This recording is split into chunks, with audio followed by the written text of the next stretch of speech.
Selamat siang, Assalamualaikum warahmatullahi wabarakatuh. Salam sejahtera untuk kita semua. Oke, ketemu lagi sama Pak Amirul di video pembelajaran kita kali ini. Nah, di pembelajaran kita kali ini kita masih melanjutkan tentang bab kedua, yaitu statistika. Nah, masih tentang bab kemarin. Nah, di pembelajaran kemarin tentang bab statistika, tentang menyajikan data dalam tabel dan diagram batang, Bapak lihat hasil dari pengerjaan kalian sudah lumayan ya. Sekitar 80%-an itu kalian sudah bisa mengerjakan. Oke, kita lanjut lagi materi ini tentang materi kita selanjutnya tentang membaca dan menafsirkan data. Ya, membaca dan menafsirkan data. Di sini kita akan membaca dan menafsirkan data dalam tabel dan diagram batang. Nah, yang pertama kali kita bahas di video kali ini adalah menafsirkan dan membaca data dalam bentuk tabel. Ya. Oke, nah sebelum kita mulai, akankah lebih baiknya kita berdoa menurut agama dan kepercayaannya masing-masing. Semoga yang kita pelajari hari ini memberikan manfaat bagi kehidupan kita bersama. Oke, berdoa dimulai. Berdoa selesai, oke, siapkan buku tulis kalian, alat tulis kalian. Jika ada yang nanti bingung, silahkan tanya Bapak via WA ataupun diskusi di Google Classroom-nya ya. Jangan malu bertanya, supaya tidak sesat di jalan. Oke, kita lanjut saja. Indikator kita hari ini adalah membaca dan menafsirkan data dalam bentuk tabel. Tujuan pembelajaran kita dengan mempelajari video ini sampai selesai dan memahaminya, kalian dapat membaca dan menafsirkan data dalam bentuk tabel tersebut. Nah, kita langsung ke contoh. Nah, berikut adalah data tinggi badan siswa kelas 4 SDN 46 Singkawang. Nah, tinggi badannya dari 155 cm, 156 cm, 157 cm, sampai 159 cm dengan frekuensi atau banyak siswanya seperti berikut. Ini ya. Tentukanlah banyak siswa yang memiliki tinggi badan 158 cm. Ada berapa? Yang B, sebanyak 15 siswa memiliki tinggi badan berapa cm? Yang C, banyak siswa yang mempunyai tinggi badan kurang dari 157 cm. Yang D, banyak siswa yang mempunyai tinggi badan lebih dari 157 cm. Yang E, jumlah siswa siswa keseluruhan siswa kelas 4. Lalu yang F, selisih jumlah siswa yang tinggi badannya 157 cm dan 158 cm. Jadi ada 6 pertanyaan berdasarkan tabel ini. Nah, bagaimana kalian menjawabnya? Berarti kalian harus membaca data dalam tabel tersebut serta menafsirkannya. Nah, seperti apa membaca dan menafsirkan datanya? Kita lihat di slide selanjutnya tentang pembahasannya. Oke, ini ada pembahasannya. Ini kan tabelnya tuh, tabel tinggi badan siswa kelas 4. Jawabannya, pertama, soal pertama yang A, banyak siswa yang memiliki tinggi badan 158. Kita lihat. Ini kan frekuensi itu adalah jumlah siswanya.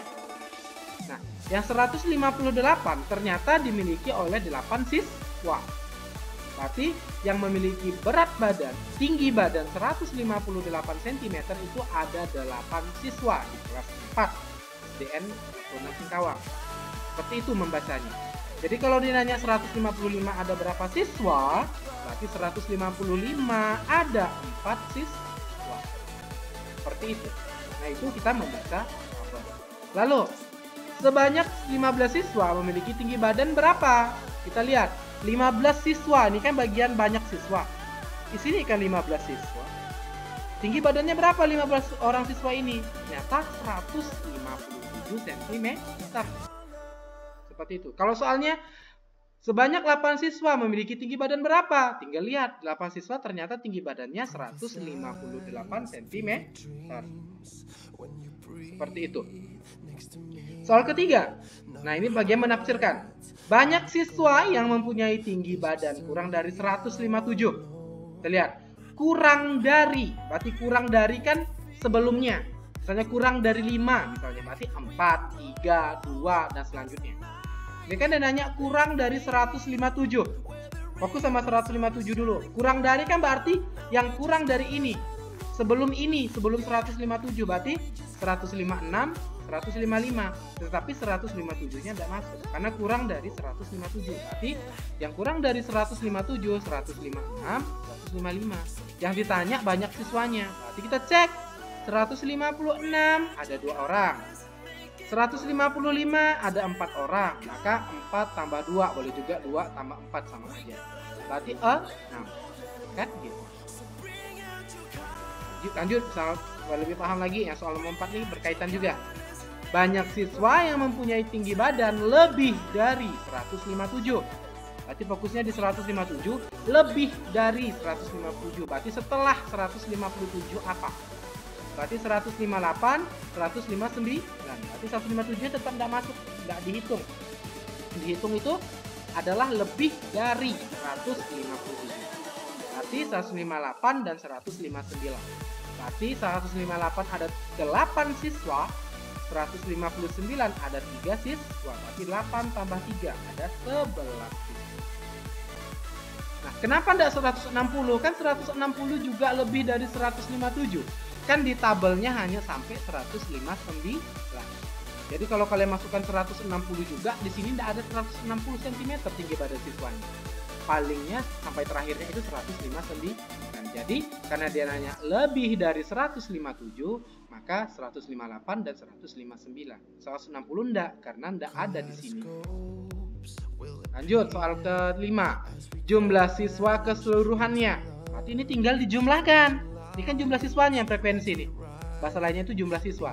Berarti tambahkan 4 tambah 2 tambah 15 tambah 8 tambah 3. Kalau dijumlahkan keseluruhan itu 32 siswa. Soal ke-6. Selisih jumlah siswa yang tinggi badannya 157 dan 158. Ingat, selisih itu adalah pengurangan, dikurangkan, bahasa lain selisih itu. Nah, kita lihat 157 yang ditanyakan bukan selisih tinggi badan, selisih jumlah siswa ya. Maka jumlah siswanya yang kita kurangkan, bukan tinggi badannya. Bukan 158 kurang 157, bukan. Yang ditanya jumlah siswanya. Kita lihat. Yang 157 ada 15 orang. Yang 158 ada 8 orang. Berarti 15 dikurang 8. Dapatlah 7 siswa. Itu selisih. Nah, jadi cara membaca dan menafsirkan data itu kurang lebih seperti itu. Jadi kalian hanya fokus ke tabelnya saja, pahami makna soalnya. Ini mudah karena hitungannya tidak ribet. Tidak ada rumus ini itu ya. Nah, seperti itu.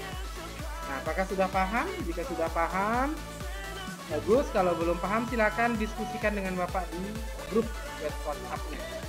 Nah, kalau yang sudah paham, coba tugas 73. Di sini tugas 73 ada 2 soal ya. Nah, ada di video. Ini sama soal sudah seperti yang Bapak bahaskan. Ada tabel, ada permasalahan di bawahnya, ada 5 soal ini. Bisa baca sendiri.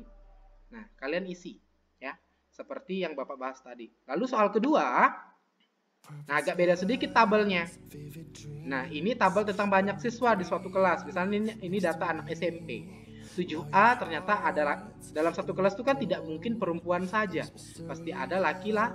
Misal kelas 7A, laki-lakinya 14, perempuannya 18. Sampai 7F, seperti itu bacaan. Lalu kalian jawablah soal tersebut berdasarkan tabel ini. Nah, ada 5 soal juga. Jadi di tugas 73 matematikanya ada 2 soal, tapi anaknya ada 55. Jadi totalnya 10 soal juga intinya. Ya, seperti itu. Nah, semoga kalian paham dengan penjelasan video Bapak kali ini. Sekali lagi Bapak bilang, kalau kalian belum paham silakan tanyakan Bapak. Jangan malu untuk bertanya. Ya, oke, cukup sekian video pembelajaran Bapak kali ini. Semoga mendatangkan manfaat bagi kalian. Semoga kalian mengerti.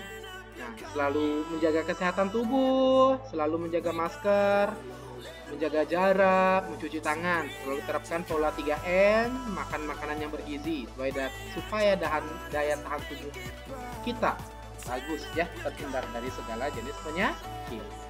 Oke, sekian dari Bapak. Wassalamualaikum warahmatullahi wabarakatuh. Selamat pagi, salam sejahtera untuk kita semua.